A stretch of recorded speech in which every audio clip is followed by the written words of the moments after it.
Hi guys, welcome back. Today we're going to talk about drone shots. Now you've probably seen multiple videos already out there on YouTube, on different types of drone shots. So that is why I'm going to try and give you guys a little bit of extra value in today's video, not only showing you the drone shot, but also showing you where to apply the shot, because it's really the combination of those two that makes the shot itself powerful.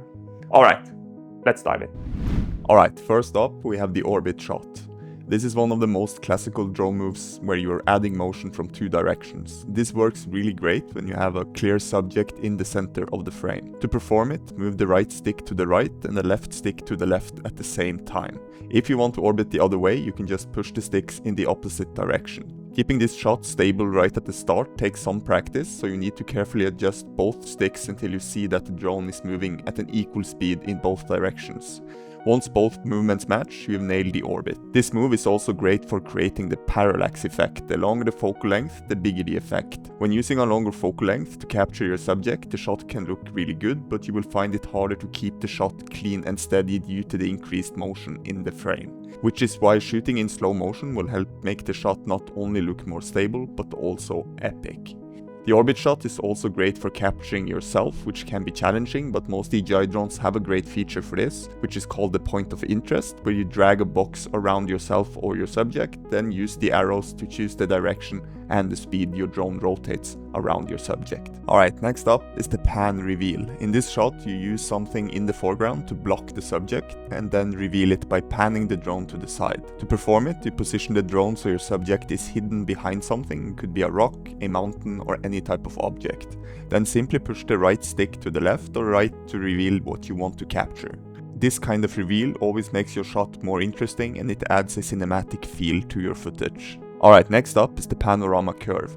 This shot is almost performed the same way as an orbit shot, but instead of keeping the subject perfectly centered, you let the drone move in a wider curved path. To perform it, push the right stick fully to the left or right so the drone moves sideways at full speed.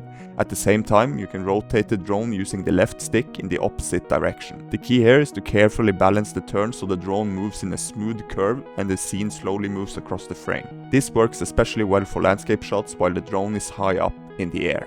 Okay, so next up we have the pullback reveal. In this shot, you start close to your subject and then slowly reveal the surrounding environment by flying the drone backwards, revealing more and more of the scene. The way I like doing the pullback reveal is by simply pushing the right stick backwards and the left stick forward at the same time. This will make the drone fly backwards while simultaneously climbing at the same time, which reveals more of the landscape and makes the scene open up much faster.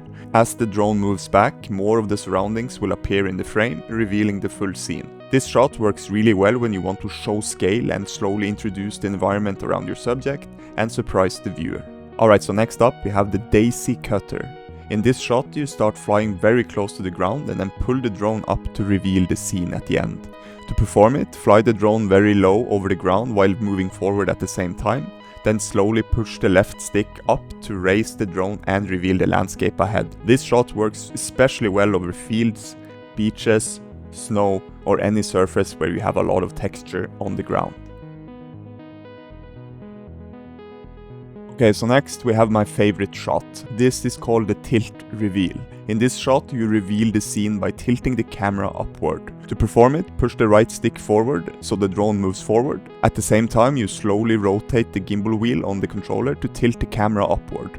The key here is to keep both movements slow and controlled so the reveal feels smooth. You can either start the camera facing straight down and then tilt up to reveal the scene as the drone moves forward. But my favorite way to use this shot is keeping the camera in the default position first and then tilting the camera upward to reveal something large in the landscape. This could be grand mountains, waterfalls, or any interesting feature in the scene. This type of reveal works best when the drone is flying close to the ground and also close to what you are filming. When the drone stays low and the camera tilts upward, the viewer gets the same feeling as if they were standing there themselves, which makes the shot feel much more immersive. Alright, so shot number 7 is the proximity shot. This is where you fly the drone very close to objects or even through tight gaps to create a much more dynamic shot. In this example, I'm flying the drone straight through a gap. shots like this create a strong sense of motion because the objects pass very close to the camera.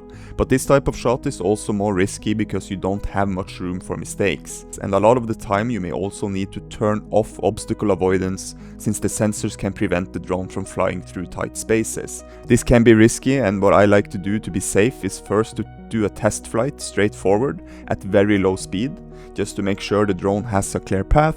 Then I back up the drone again and perform the shot with more speed, because at that point I already know the drone won't crash.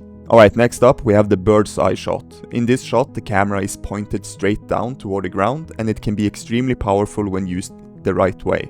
To perform it, tilt the gimbal all the way down so the camera is looking directly at the ground, then simply push the right stick forward or backward so the drone moves across the scene. This shot works especially well when there are strong shapes or patterns on the ground, for example a road cutting through the landscape or a river moving through the terrain.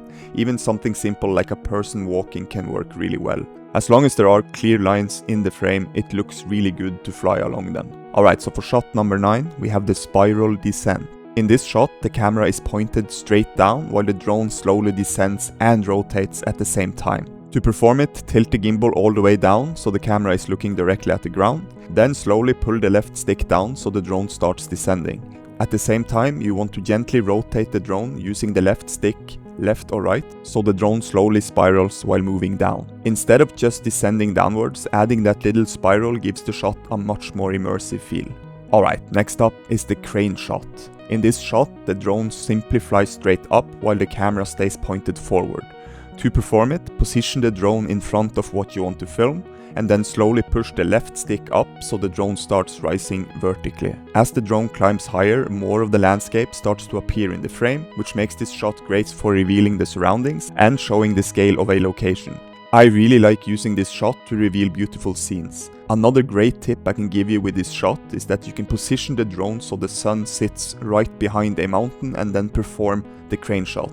This will create the illusion of capturing a sunrise, and if you do the same move while descending instead, it can look like a sunset. To take this to the next level, you can have a subject rising at the same time while performing the crane shot to add a bit more storytelling to the shot.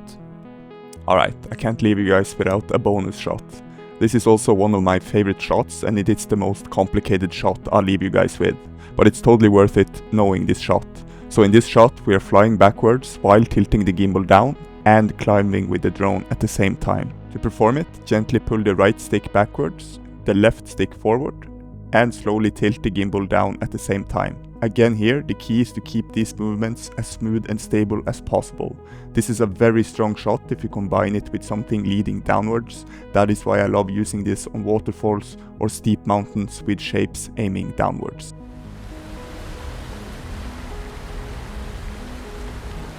Alright guys, so there you have it. If you found this video helpful, I would appreciate it if you could smash that like and subscribe button before you head off. As always, thank you so much for watching. Take care, and I'll see you guys in my next video. Fly safe.